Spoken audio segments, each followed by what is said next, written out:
in any part of commerce, in any kind of product, in any kind of service. You don't want to deliver something. No one wants to buy something.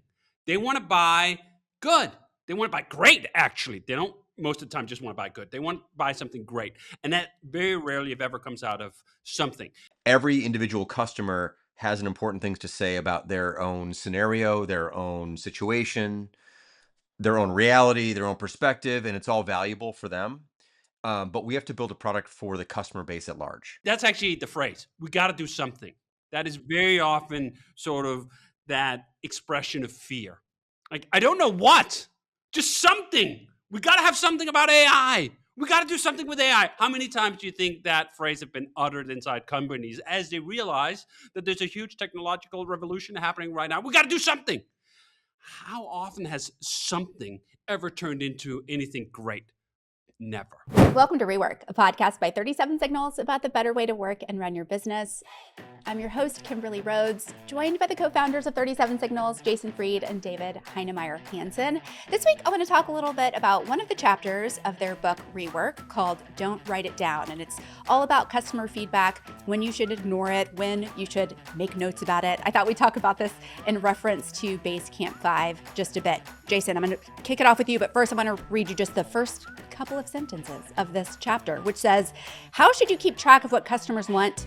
Don't. Listen, but then forget what people said. Seriously. I'm going to kick it off with that. Who wrote that? Did we write that? Just kidding. Yeah, the idea behind that, which is still, I think, very true, although there's some reasons to write a few things down. We can talk about that. But the primary thing is that, especially for a product like Basecamp, we have like lots and lots and lots and lots of people using it. So you get a lot of feedback and you hear a lot of things. And the things you keep hearing over and over and over are the things you're going to be reminded of that are probably the important things. Every individual customer has an important things to say about their own scenario, their own situation, their own reality, their own perspective, and it's all valuable for them. But we have to build a product for the customer base at large. And so you have to be careful not to design by anecdote or fix by anecdote or change by anecdote, because someone can write a really strong point and they could be making a great point that other people are making too. Maybe they can make a point that no one's making, but still you don't want to just respond to one person's feedback. And I think when you begin to jot things down and make lists and record stuff, you're like, well, now you feel like there's an obligation to do something about it or do something with it. So our point of view is listen for sure. And for the most part, forget. What I mean by that is like, don't institutionalize that thing. Don't write that thing down. Don't make it official necessarily. Just keep listening. And the things that keep coming up over and over and over and over are just obvious then. And those become the higher priority items, rather than just the good storytelling bits that like can really, move you to do something. So that's sort of the primary idea. That said, we do keep track of certain things that customers write that have really interesting language or sort of some unique scenarios occasionally, because there's some insights you can get from that you won't hear from a lot of other people. So if there is an interesting email or there's something that's described in an interesting way, our customer service team writes it down and adds it to this project called Support Voice of the Customer, I believe is the name of the project. Yeah. And it's kind of fun to go through that and look at some of these words and the way people describe things occasionally. Like I remember a long time ago, before we were doing this though, customers used to call projects base camps. They'd be like, I have like a bunch of base camps. And in our head, that means like you have a lot of base camp accounts. Like I don't, and then you kind of pick up, oh, people call projects base camps. And like, we wouldn't have known that otherwise had we, because it didn't come up enough, but it didn't come up a lot, but it came up enough. And so that was kind of a nice thing to bump into and just kind of recognize that. And for a while, I think we actually did that.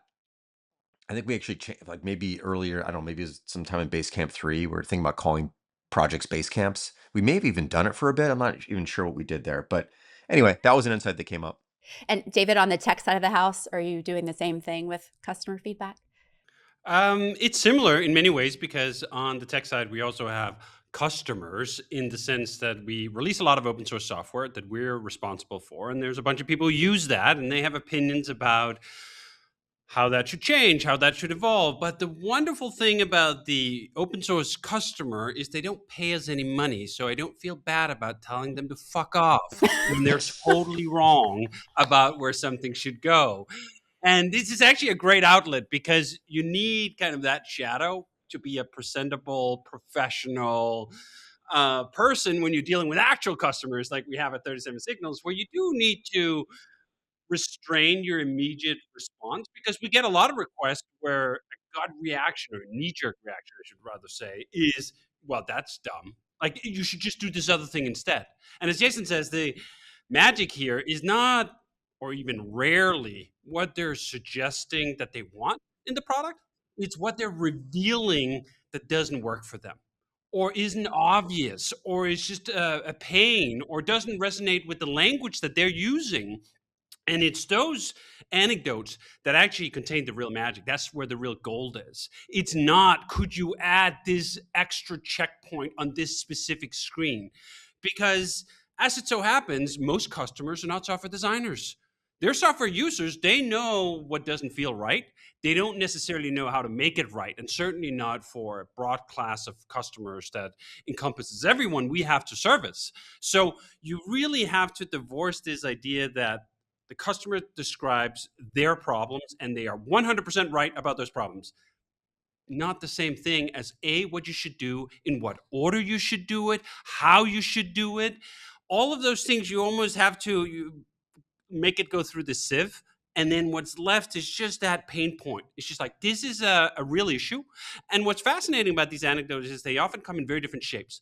One person will suggest this specific feature. Another person will suggest another feature that doesn't seem like it's related at all, but it's all coming from the same core hurt. And your job as a software designer is to realize this constellation of problems is actually the same thing. And there's a grander simplification that we should make.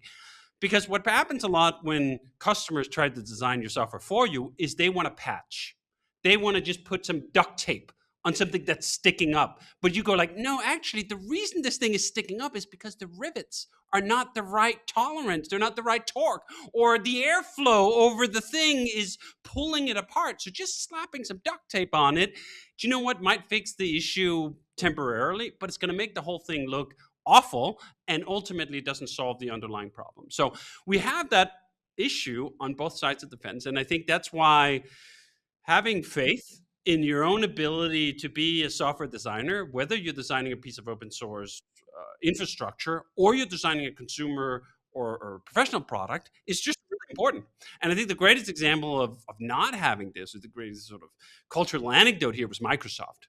That Apple's charge against Microsoft back in the day was that this is what all they did was they just tabulated all the requests coming in from customers, and then they ranked them. Oh, this thing has 47 requests, so therefore that is the most important thing we should work on. And then another thing has 35 requests, therefore it's number 2. Totally wrong. And it's not just wrong because software users are not great software designers. It's also wrong because you will only hear about the kind of inconveniences and hurt that's sticking out, right? That a piece of duct tape could fix. You're not going to hear about all the customers who didn't sign up for your product because it didn't have the right shape at all for them to be enticed to use it. You're not going to hear about all the sort of structural problems that the thing has that just isn't obvious and can't be articulated by a single customer in an easy way. And that's your job, to represent all of those interests. You take in all the verbal and written communication that you get from customers, and then you are also obliged to advocate for everyone who did not sign up, everyone who did not bother to write support when something is broken, and just as importantly, your own vision for what the products should be. This also makes me think about roadmaps and your philosophy about that. We have people writing in like, is this feature on your roadmap? Can you tell me when this feature is coming to the product? Kind of tell us your philosophy about that.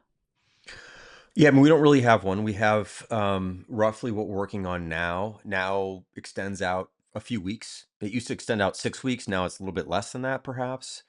But let's just call it a month. Like, we kind of know, or roughly working on over the next month. And it's not that we're trying to hide the backlog or the roadmap. We just don't have them. It's not like there's like a smoke-filled room in the back where all the secrets are. Like, we don't have them. We really literally figure it out as we go. And part of that is, you launch something new, like, the work we put out there into the world, a new feature or something, and that can create ripples in the product that then lead us to new things and new discoveries and new ideas. So if you just lay things out before they exist in the product, and you lay out like, months worth of work before it exists in the product, you're not leaving yourself open to opportunities that come up because you do one thing and then you do something else, and then you do this thing, and someone's like, oh, that's a great idea, but what about this? You're like, oh, that is an interesting idea, and then you start to follow that trail. So we just want to have optionality to follow whatever trail makes sense depending on where we are. And the other thing is that it just doesn't make any sense to think that far ahead. Like, things change, and also, why dilute your energy and distribute it out 7 months? Like, you can only work on so many things right now. Just work on those things. And then just when that's done, think about what you want to do next. It just feels like it's the right way to do things. And for customers who feel like there's uncertainty there, you know, I mean, the best thing I would always point to is like we've been doing with Basecamp's around for 22 years. So if you're afraid of uncertainty, like we've been around for over 2 decades, clearly, like, this is a good path forward. The product's very successful, and we figured out as we go, and we always kind of have. And longevity is sort of there. If you're worried that we don't know what we're doing next, like we've been doing it well for quite a long time. I think that helps to make people feel a lot more comfortable, actually, versus like, well, this company is making predictions about what they're going to do over the next 6 months. Like, that's not really that comforting. To me, I'd actually be like, that's actually a bad idea. I feel like they're not then agile and able to adjust when necessary. I feel like they're actually quite rigid and not actually paying attention anymore. Like, they paid attention a long time ago, and now they're not paying attention. That's what a long roadmap would say to me. I think the other problem is that roadmaps are breeding ground for illusions of agreement. That you think because there's a bullet point on some roadmap that vaguely sounds like it's addressing a desire you have for the product, that it's actually going to fulfill that desire. Very often, you're going to get a feature that's in the vicinity of this problem, but it doesn't solve what you're trying to achieve very well, or it doesn't feel right. It doesn't have the right shape. It doesn't have the right handle. And now you've bought a product on a premise of future features that you don't know what shape they're going to take in their final form. You don't know whether you're going to like it, and you might very well feel a little bit suckered, right? You're buying a product that does not exist yet on this premise of a very vague promise. Like, usually it's like one line on that damn roadmap, right? Like, in Q4 we will deal with whatever upload permission something, and then Q4 rolls around and you get this feature and you're like, well, that's not solving the problem. And now there's a bit of snookering there. So I think in general, the good way of buying products is to buy as they exist today, and then anything that comes after that is gravy. You should not be basing your purchase decisions on, well, this thing I kind of feel like I really need is coming in Q4. No, that's not the way to buy, and it's a way to get greatly disappointed. And now you feel logged in, and now all your data is there, and resentment grows, and blah, blah, blah. And I think most times when you buy things for the way they are now. Like, you buy a car for the way it is now. Like, so it's an odd thing that you're like, well, what is this going to be in 9 months? Like, I'll buy it for that. It's just it's a strange way to approach purchasing anything. And to David's point, I'll give you like a more concrete example, like the word calendar. Like, we're adding a calendar. Let's just say someone's like, we're adding a calendar to our product. It's like, oh, great, I like a calendar. Who doesn't want a calendar? And then a calendar comes out and it's like, well, this calendar doesn't sync with Outlook. Like, that's useless to me now. Like, this is a word you'll hear a lot, which is useless. Or like, this calendar doesn't have an agenda view, or I can't look at a week view, or I don't like 6 weeks at a time, I just want to see 4 weeks at a time, or I can't jump 4 years in advance. Like, people will find all the things that it doesn't do, but when they hear the word calendar, they're imagining it's going to do everything that they want a calendar to do.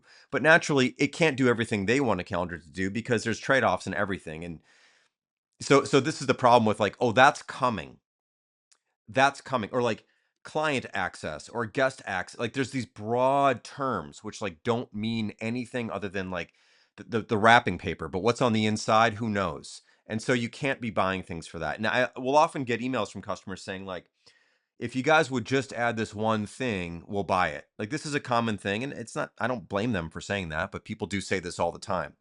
And of course, the answer is they still wouldn't buy it because they'd find one more thing, or the thing we delivered wouldn't be exactly the thing they wanted. And so for anyone listening who's getting customers or getting, prospects, or saying like, if you just add this one thing, we'll buy it. Or if you just lower the price 10%, we'll buy it, whatever. It's often not the case, because again, what they're imagining is not actually what you're going to be producing and developing and delivering. So yeah, this idea of illusion of agreement goes all the way back to Getting Real, our book Getting Real, where we talk about the illusion of agreement internally while building features. It's even more of an illusion when you're describing it to people on the outside who don't share the same vocabulary, who don't have the same mindset about what something might mean. So the illusion becomes bigger and more magical and stranger and more impossible to describe as you get outside your own ecosystem, basically.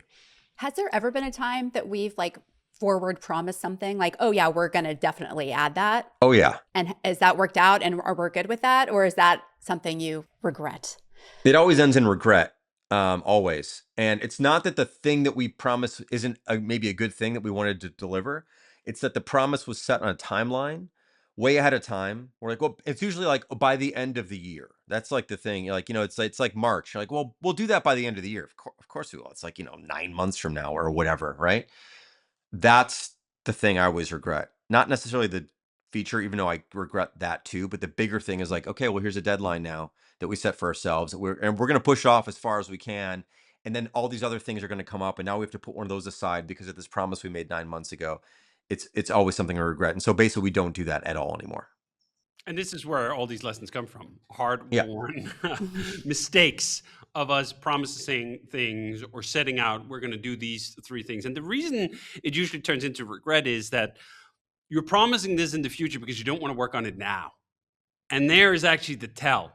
If this was truly so important, you just work on it now. Why are you promising it by the end of the year? You should just be on it right now. But it's a way to say yes in a Weasley way. It's a way to say yes in a, well, I don't have to deal with the consequences of that yes today, where I actually want to pursue a bunch of other things that I think is important for the evolution of the product. So I'll push it off such that it's a later yes, such that it's Jason in 3 months who have to deal with that problem, not Jason today who has to deal with that problem. And I think that's virtually never a good idea. I can't actually recall ever us having made a public promise like that, where it panned out on the other side. I'm like, oh, I'm so glad we promised that. Because you know what? Even if you deliver, and even if you deliver what they want, you would have been better off just giving that surprise then. Yeah. Like, what was this anticipation for? What was all of this promissory note for? Well, it was sort of because maybe you're afraid that if you don't make that promise, they're going to leave. That's a really bad place to be in terms of making decisions about where your product should go. You should not be acting out of this fear. Oh my God, if we don't do this one thing, then a bunch of people are going to leave. Like, okay, either that's real, the threat is imminent, and you address it imminently, or it's a figment of your imagination. It's just sort of brewing in your unconsciousness, and you should find a way to deal with that. Yeah, there are a lot of stories we tell ourselves, about those things. We're going to lose a customer. People are going to leave, maybe. It's totally possible, but yeah, if it's really that important. I mean, the most public example of this, I think, is Apple with Apple Intelligence, right? They made these promises about, I don't even like, it was like next year or next iOS update or whatever, and it's been, they've been delayed basically multiple years now. And they felt enormous amount of pressure, clearly, to say like, we're in this game and we need to be part of this, and they couldn't deliver on what they said. And so now, rather than saying like, we're working on it to make it better and better and better, whatever they would say, they're like, we actually missed dead. Now we're behind.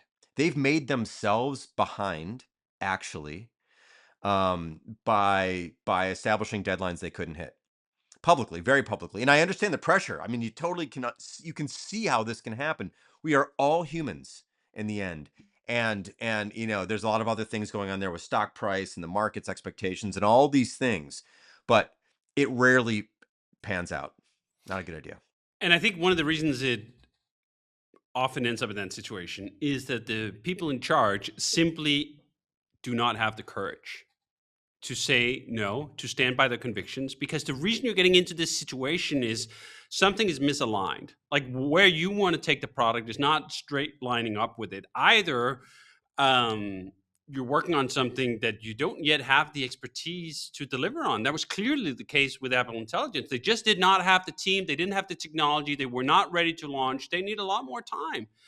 And I know we mythologize Steve Jobs all the time, but I think that's a good thing. Like, especially now that he's not around to disprove our mythologies around him, we can just take it as this higher ideal, this higher virtue that you imagine Steve just saying, like, this is shit.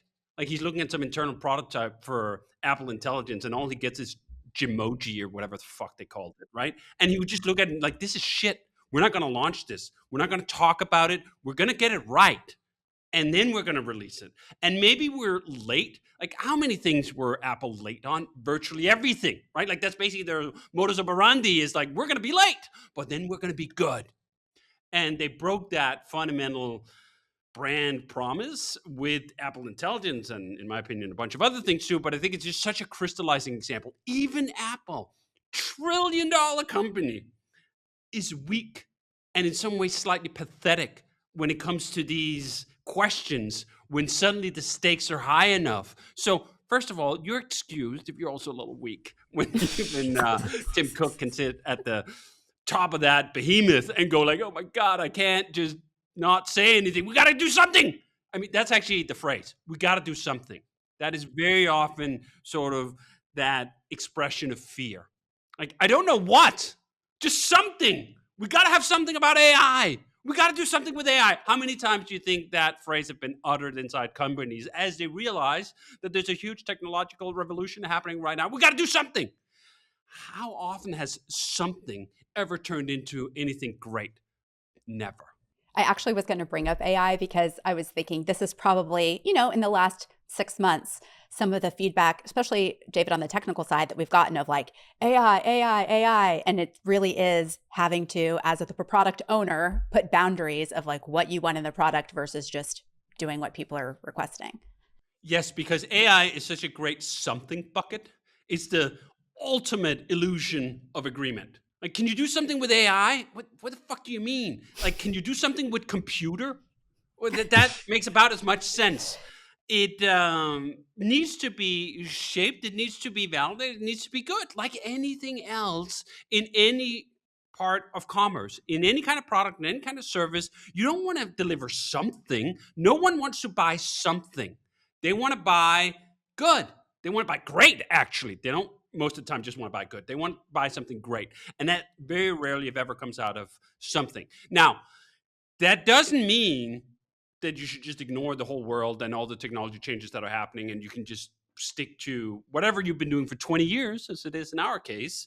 You do have to be responsive to things changing, but having these knee-jerk reactions that are bred out of fear, that are bred out of delivering something, just produces the kind of slop that consumers have also been rejecting as of late, right? Microsoft famously have had to yank out all the AI something that they jammed into MS Paint and they jammed into all sorts of parts of the product where it just didn't fit. And that something made it worse and it made it cumbersome and customers didn't want it. So as with anything, it's this balancing act of realizing there are new opportunities, evaluating them, and then turning them into something that's actually valuable. And I mean, we've talked about this on the show several times where we've tried a lot of things around AI and we've gone quite far down. Oh, can it help us do this? Can it help us do that? And we've occasionally, often found like, oh yeah, there's a glimmer. I can't ship a glimmer. Like, it's got to have a final solid shape. Otherwise, I'm just shipping gas, right? Like, that doesn't work. We got to get it solidified and we got to get it good. And by the time it is good and it is solidified and we go like, hell yeah, it'll ship. Okay, that is a good place to wrap it up. REWORK is a production of 37 Signals. You can find show notes and transcripts on our website at 37signals.com/podcast. Full video episodes are on YouTube. And if you have a question for Jason or David about a better way to work and run your business, leave us a voicemail, a video recording. You can do that at 37signals.com/podcast question or email us at rework@37signals.com.